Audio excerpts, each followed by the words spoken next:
guilty. Although what the hell about, I don't know. Something on the conscience or the liver? I have plenty on my conscience. And as for my liver... Now, all it is that I've been talking to a friend of my wife's who was a woman with a perpetual hard-done-by aura around her. You know the sort. Who doesn't? She reminded me of Longyon. Yes, of course. Inspector Longyon, the 2nd Paris District. The very essence of the hard-done-by. Oh, yes, I remember him. Thin and hatchet-faced. Poor Longyon. Good policeman, you know, for all that. Wonderfully thorough. Maigret and the Young Girl. Translated by Daphne Woodward and adapted for radio by Frederick Bradnam.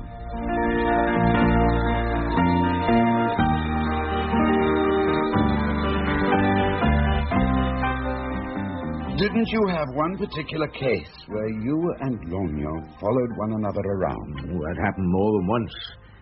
But I think I know the case you mean. That poor young girl, found in Longyon's district, on the pavement of the Place Vintimille, at 3 o'clock on a March morning.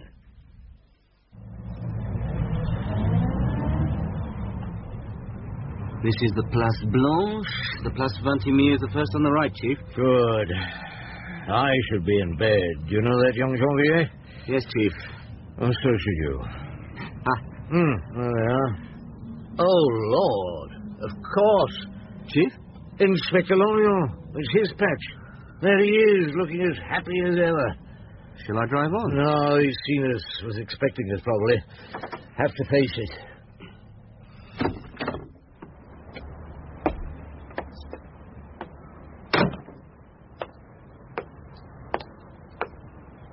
Good morning, Inspector Longyon. Good morning, Chief Inspector.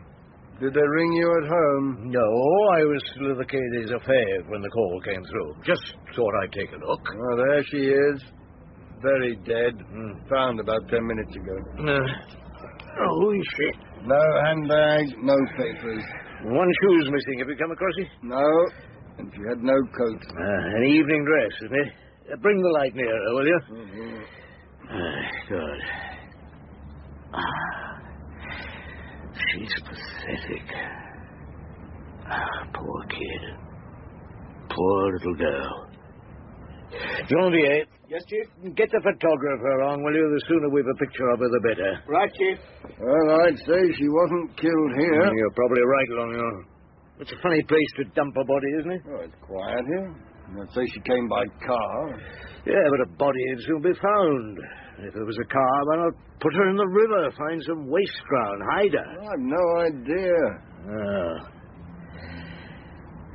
She breaks my heart, you know that?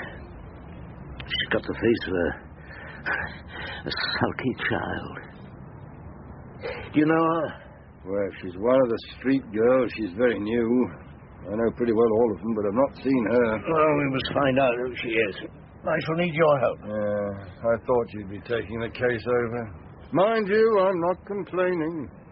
I'm pretty well used to it. Look, I'll still need your help when it's your patch. All right, as you say. Good. You'd better start by asking questions. Are the clubs still open? Most are. They don't close in general until about 4. I'll be on my way. Right. Good morning, Inspector Longyon. Good morning, Inspector Janvier. The doctor's just arrived. The photographer's on his way, Chief. Good. I'm going to find some food. Meet me at the morgue at, say, 4:30. Our good Dr. Paul should have something for us by then. She was between 19 and 22 years old, in good health, but I'd say rather undernourished. So was she a street girl, would you say, Doctor? Oh, not this one, no. She'd never been to bed with anyone. How did she die? Fracture of the skull. She was struck 3 violent blows by something heavy, a tool or a cosh. And before she was hit, she was slapped on the face quite hard a number of times. I think she fell on her knees first and tried to cling to someone. So she wasn't attacked from behind? Oh, no. What do her hands tell you? Her hands? Oh, yes. I don't think she'd ever done any real work. No typing or dressmaking or working in a factory. And she'd done very little housework to speak of. I see. Oh, you'll let me have your report later today, will you? Of course, Maigret. But one thing you may like to know now.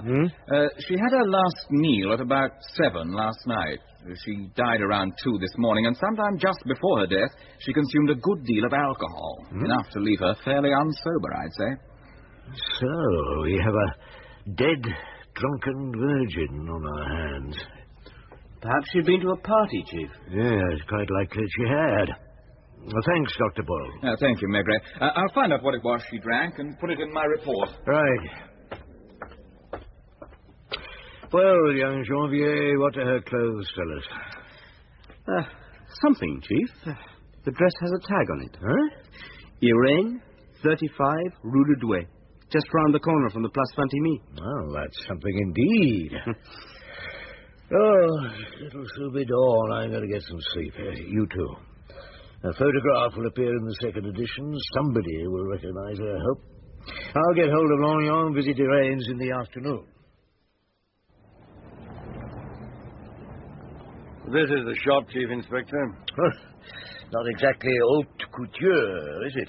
Irene, model gown. She hires gowns out as well as selling. You probably know Longyon. Who is she?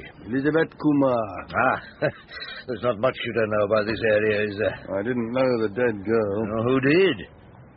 I take it nobody knew her in the club. I would have told you if they had. Yes. I shall go round them again before they close tonight with a picture of the girl this time. That's the stuff. So, let's have a word with Madame Irene. Did you get some sleep? Not much. The wife's unwell, as usual.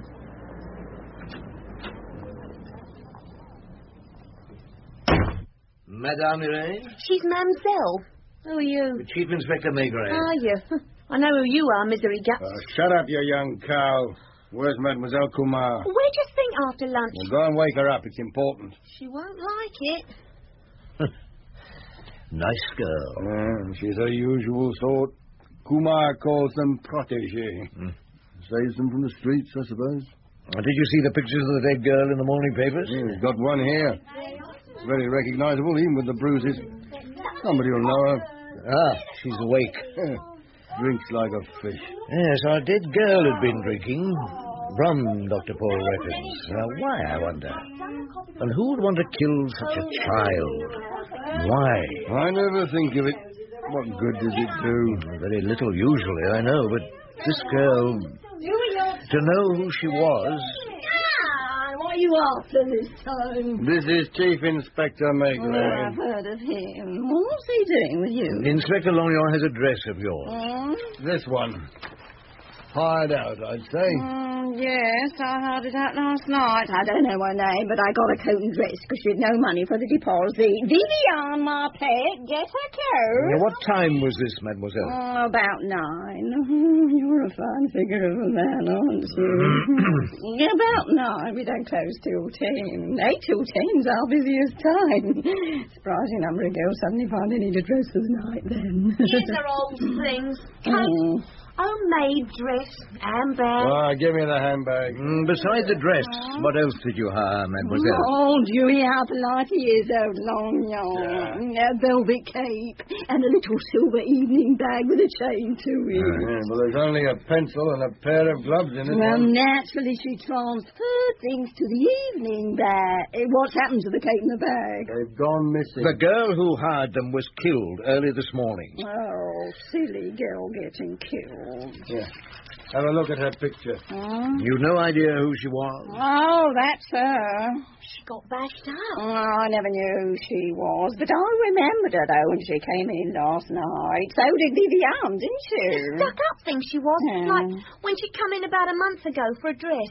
She hired that one then. She came in the evening that time, too. She had some money and paid the deposit and brought it back the next day. Now, last night, mademoiselle, did she ask for that particular dress? She did. Oh, lucky I had it in. She changed here and left soon after 9. I watched her go down the street. Funny sort of girl. Was she nervous, excited, anything? Oh, she was like a girl in desperate need of a dress. You mean it was important to her?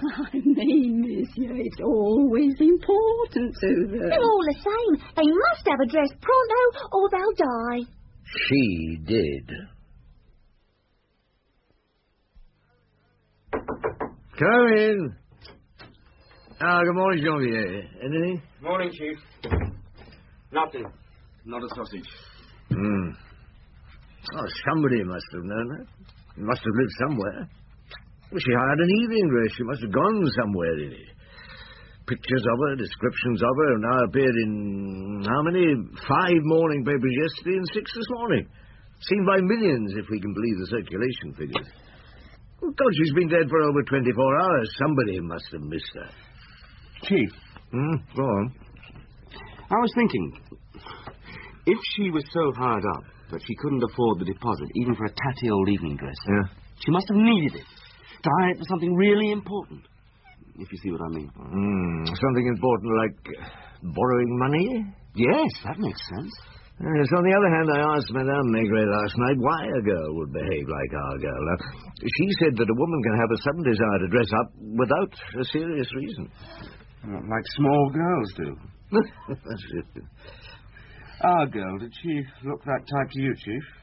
No, she was a lost little creature. I have to try to know her, Janvier, and then I shall know how and why she died. Maigret. I've something to tell you about the girl who's been murdered. Have you? Good. What's your name? I'm Rose. I know where she lived. Where, Rose? 113 Rue de Clichy, on the 2nd floor, with old Madame Crémieux, who won't help you. Goodbye. What? Well, come on, Janvier. We've got to lead at last. The Rue de Clichy and Madame Crémieux. Madame Crémieux, you do recognize the girl, don't you? Oh, yes, that's her, all right. And she was your lodger since when? Monsieur, she was not my lodger. She was a girl to whom I gave a room. Gave a room to? She paid me something, of course. Oh, what's the use? You just sit there without any expression. You know perfectly well, monsieur, if I take a person in as a lodger, the Inland Revenue people want to know about it, so I call them friends. And they pay something. What goes on between the Inland Revenue and yourself has nothing to do with me, madame. Now, tell me about the girl. Her name? Louise Laboine was the name she gave me, but I never saw her identity card. She answered my discreet notice in the newsagent shop in January. She seemed a nice, well-bred, quiet girl, so I said, do come and stay. Did you know where she worked? Worked? I have no idea. She never said. She never said anything, as I soon found out, monsieur. And she was the most unsociable, unfriendly girl you could ever come across. Small wonder she seemed to have no friends. Work. At first she left at 8:30 in the morning. Then after a few weeks it was 9. Sometimes she stayed in bed all morning. I asked her if she changed her job, but she wouldn't say. Wouldn't say? What did she say? She said nothing.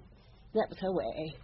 When she didn't want to answer a question, she would pretend not to have heard it and only look at one blankly and turn away. It was infuriating. Huh?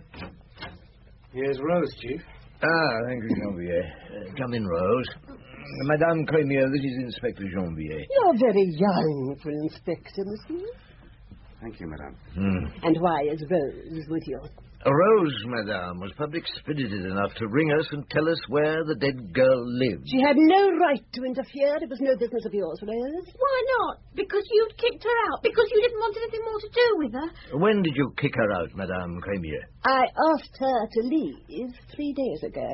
She hadn't paid. The rent. Did she take her things with her? As a matter of fact, she didn't. When I told her to leave as soon as possible, she said, very well. That was all. And she went out and didn't come back. Will you take Inspector Janvier to her room, please? Janvier, put her things together. Yes, Chief. This way, Inspector. I'll show you what she left. Thank you, madame.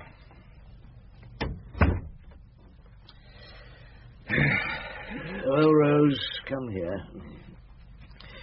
Thank you for ringing us. She wasn't going to. That's why I did.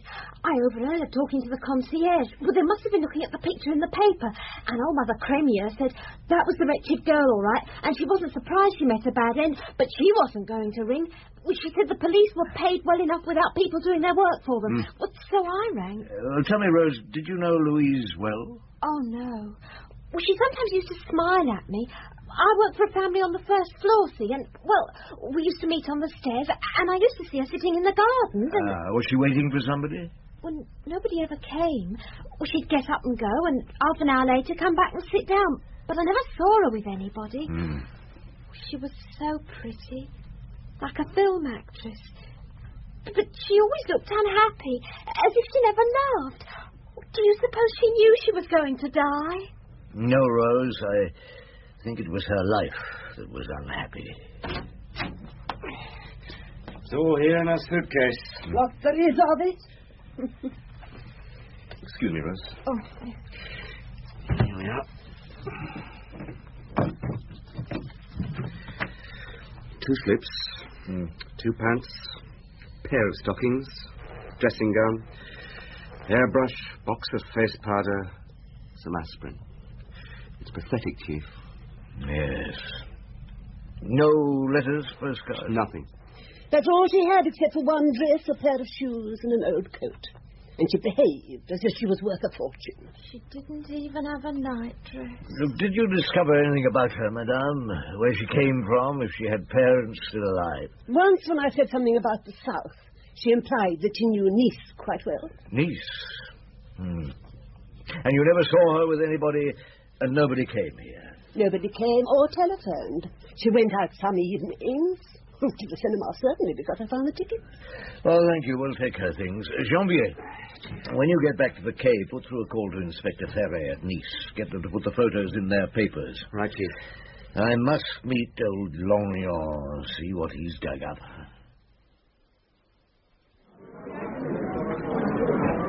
A glass of the dry white, Pierre. At once, Chief Inspector. Oh, and Chief Inspector, there's someone waiting for you over in the corner. Ah, yes, thank you.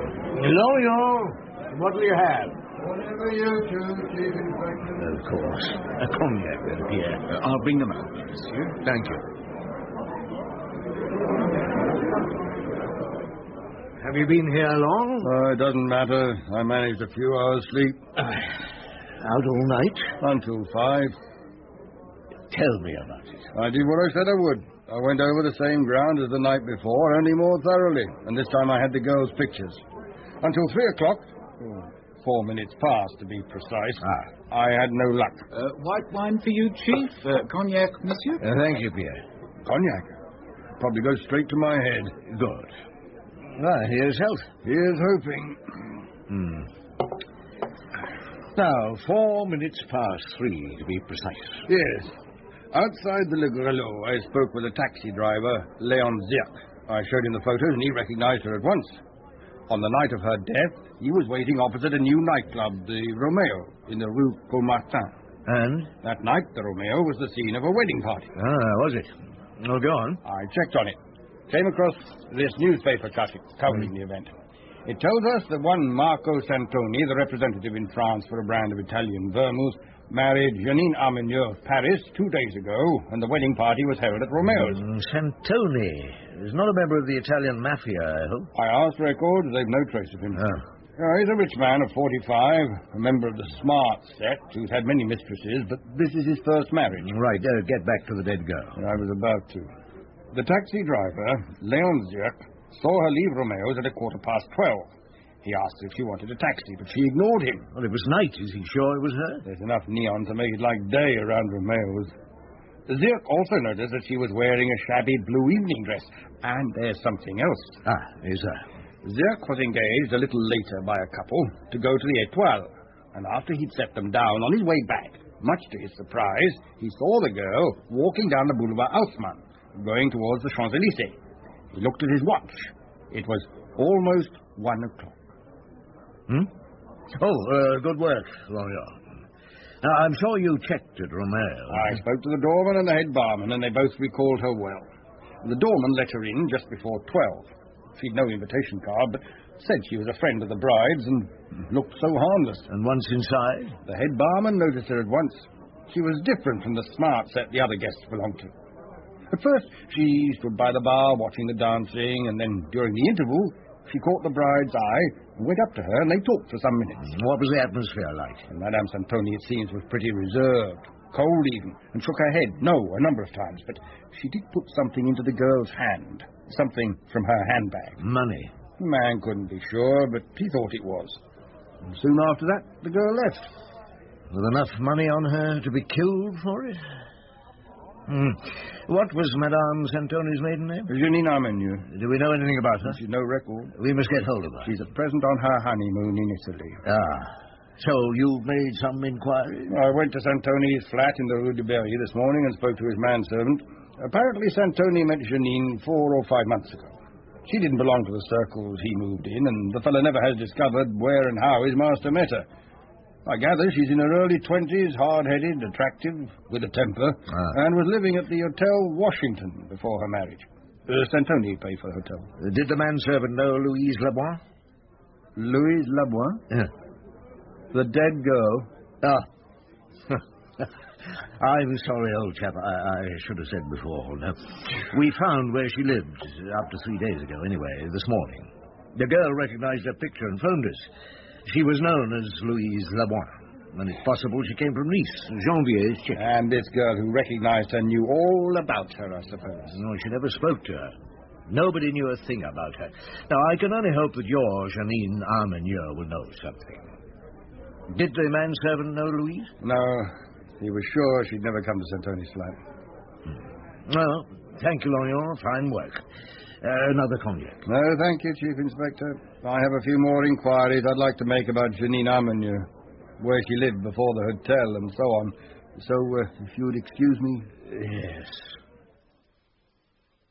I remained there in the bar trying to understand. Do you understand, my dear Georges? What you were trying to understand? I think so. And I've seen you before when you're concentrating in that manner. Yeah, I know. My poor wife has suffered for years. But this girl, Louise, had somehow become very close to me. If I had a daughter, this sort of girl, why should she die? The way she did. A girl who came to Paris, is alone in Paris, knows not a soul but Janine Santoni. And Janine, by all accounts, is a very different sort of girl from Louise. So they probably knew each other before Paris. Could be. Louise has no money, no prospects, no job, and nowhere to live. She was kicked out by Madame Cremieux in the morning, surfaced in the evening at Irene's, went to a wedding party at midnight, was seen walking in Paris at 1 in the morning. And was dead by 2. So there is an hour to fill in. And during that hour, she drank quite a bit of rum. So she went to a bar. I can't see her walking into a bar at that time of the morning alone. Can you? Perhaps somebody was with her. Well, according to Lorion's taxi driver, she was alone at 1. Now, perhaps she had a reason for going into a bar. And what would that have been? I had no idea. Well, for a couple of days, old Lorion ploughed his way through Janine's immediate past. I didn't want to get the young lady back from her honeymoon unless all else failed, but then the police at Nice turned up trumps. So at last there was some background. Oh, there was, of a bizarre variety. A mother. I went to Nice to see her. She was an addict. A gambling addict, hooked on the wheel. I had to interview her in the casino.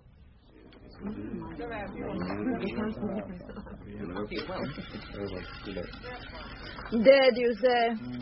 Murdered? Well, I hope she didn't suffer too much.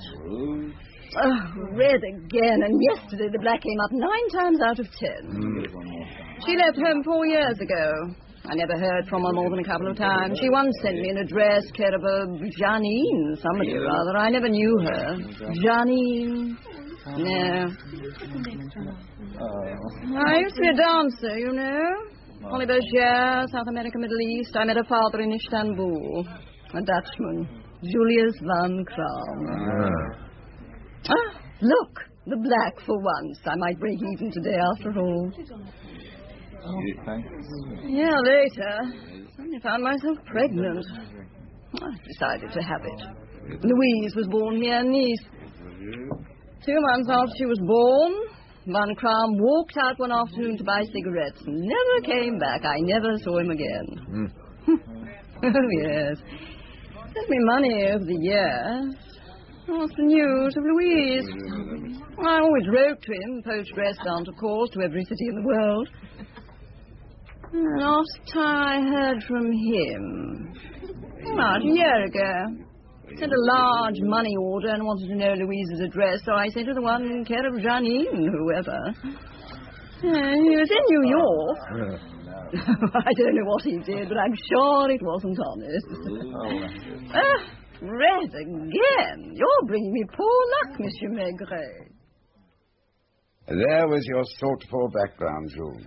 No wonder Louise left it as soon as she could. And no wonder it left her neurotically unsociable. It still didn't explain anything. What she could have been murdered for and who could have murdered her. No, but it gave you just the hint of a lead, surely. Oh, yes, sure, she did. Julius Van Kraam. He took a bit of tracing, but within 24 hours, records had a dossier on him. Confidence trickster? Of some notoriety. Known under 20 different names in 20 different countries. The last name had been Donnelly, and under that name he'd been sentenced to 8 years in the United States for fraud.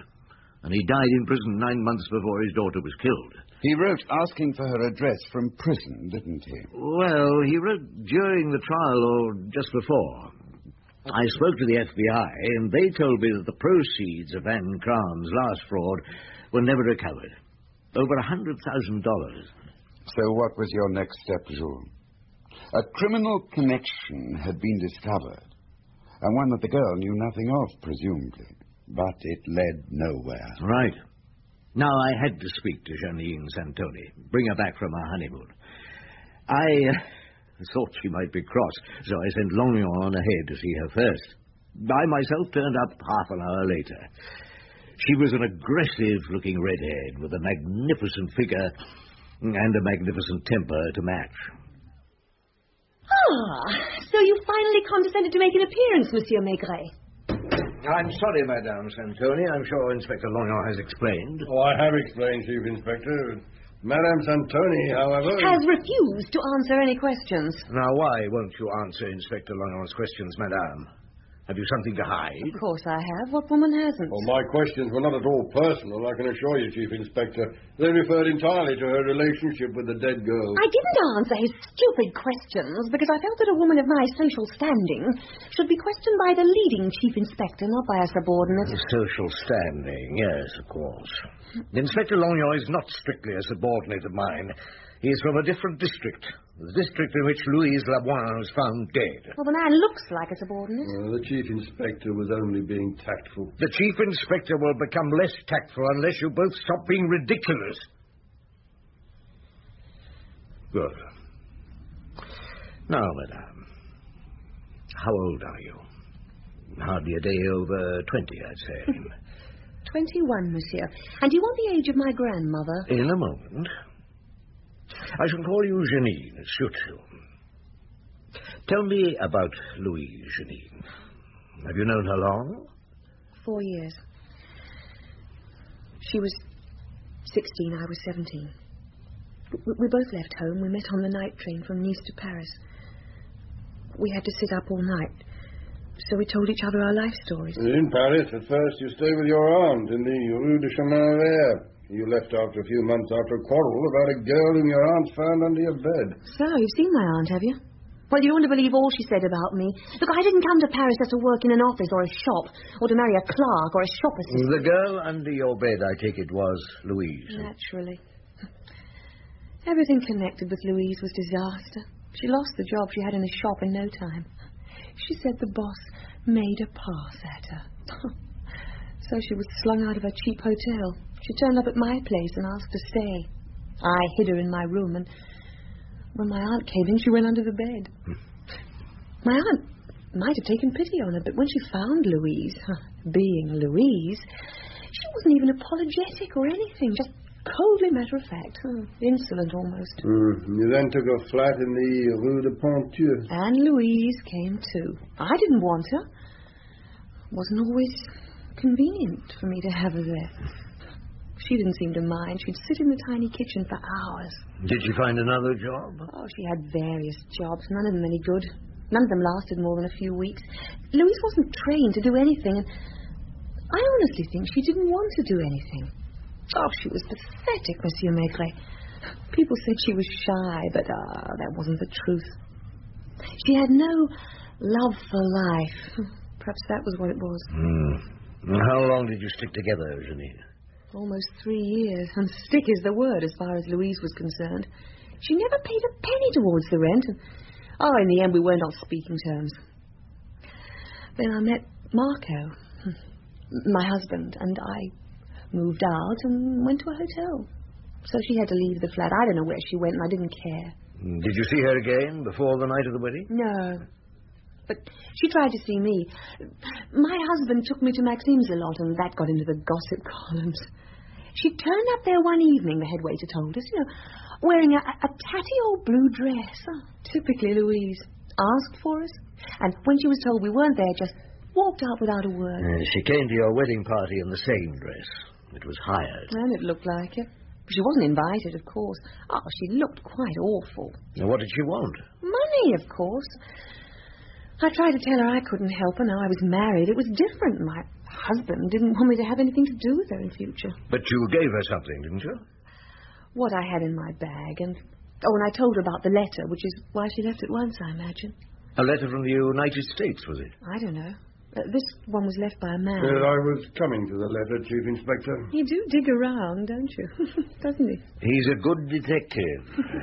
Go on, lawyer. A man with an American accent spoke to the receptionist at the Hotel Washington about Louise Laboin and Janine Armenieux. He'd been trying to trace Laboin for some weeks and got to the Washington about 10 days ago. 2 days later, he came back, said he had to leave Paris, and left a letter for Laboin, care of Mademoiselle Armenieux, as she then was. Did you give Louise the letter, Jimmy?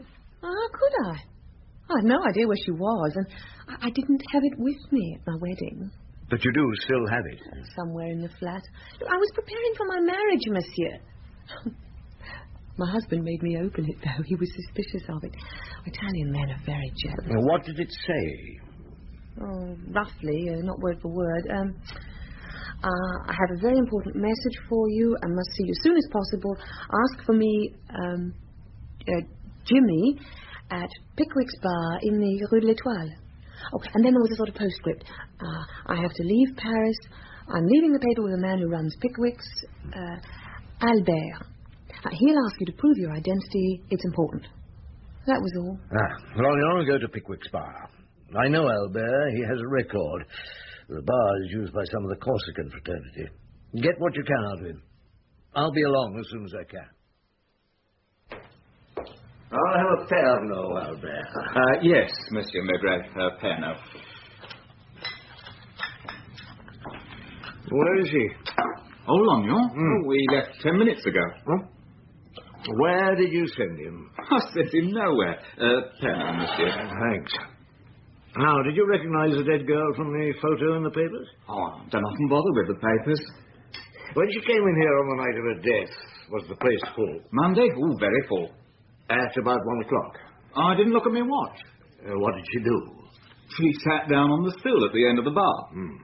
Did she order a drink? Yeah, I think it was rum. And she asked if you had a letter for her? Yeah, that's right. Where did you keep them? There. Between those bottles. Nobody asks for them. And so you gave it to her? No, I asked to see her identity card. Ah, yes, those were your instructions. They were. From Jimmy? From Jimmy.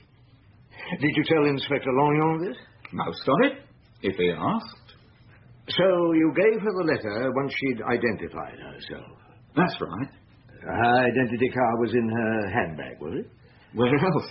A small silver evening bag with a chain. I don't remember.